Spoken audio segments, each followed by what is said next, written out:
queridos. Isaías, capítulo 2, verso 2. Nos últimos dias acontecerá que o monte da casa do Senhor será estabelecido no cimo dos montes, e se elevará sobre os outeiros, e para ele afluirão todos os povos. Louvado seja Deus! Estamos estudando Hebreus, mensagem para os últimos dias. O tema desta semana, o Filho Prometido.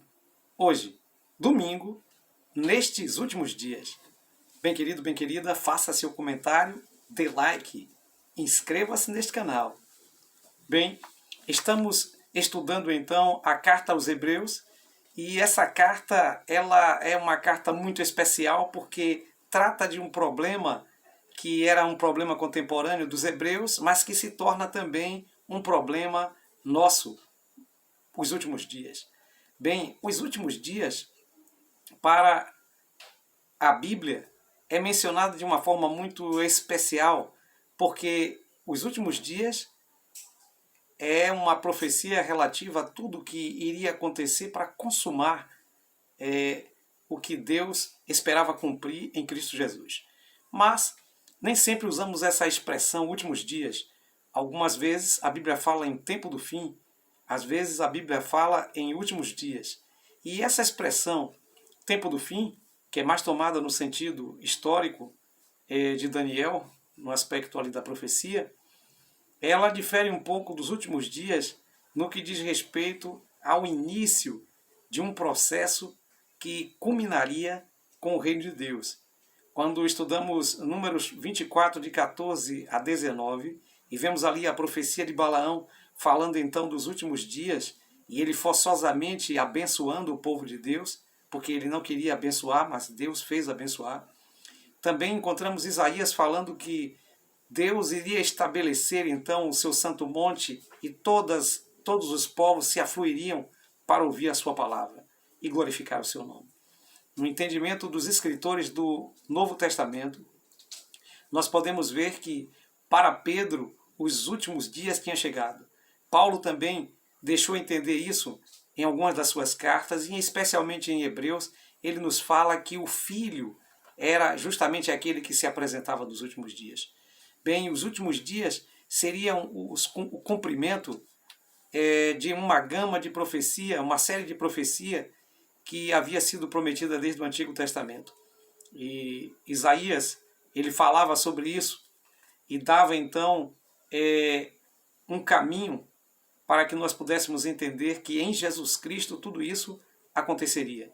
Bem, mas também encontramos essa profecia falada nos Salmos e, de certa forma, também no profeta Jeremias e em outros profetas do Antigo Testamento. Até Moisés também registrou isso no livro de Números.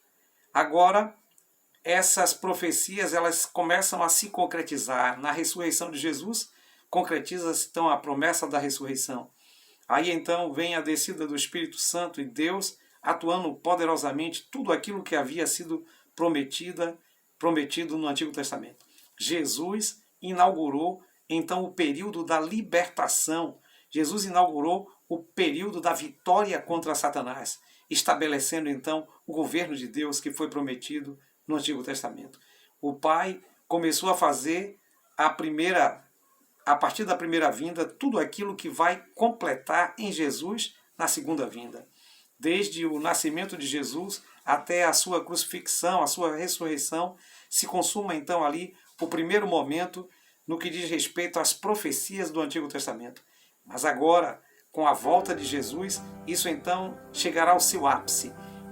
Paulo, quando escreve aos Hebreus, pensava viver os últimos dias da culminância da volta de Jesus. E eu e você, querido, estamos vivendo muito mais nos últimos dias do que Paulo há 2000 anos atrás. Portanto, precisamos estar atentos, preparados, porque logo as promessas se cumprirão, porque estamos vivendo nos últimos dias. Não quer você então se preparar para então obedecer a Deus nos últimos dias? Não quer você então aceitar a oferta de salvação de Cristo nos últimos dias? Se esse é seu desejo, então ore comigo. Bom Deus e eterno Pai, Obrigado por todas as coisas.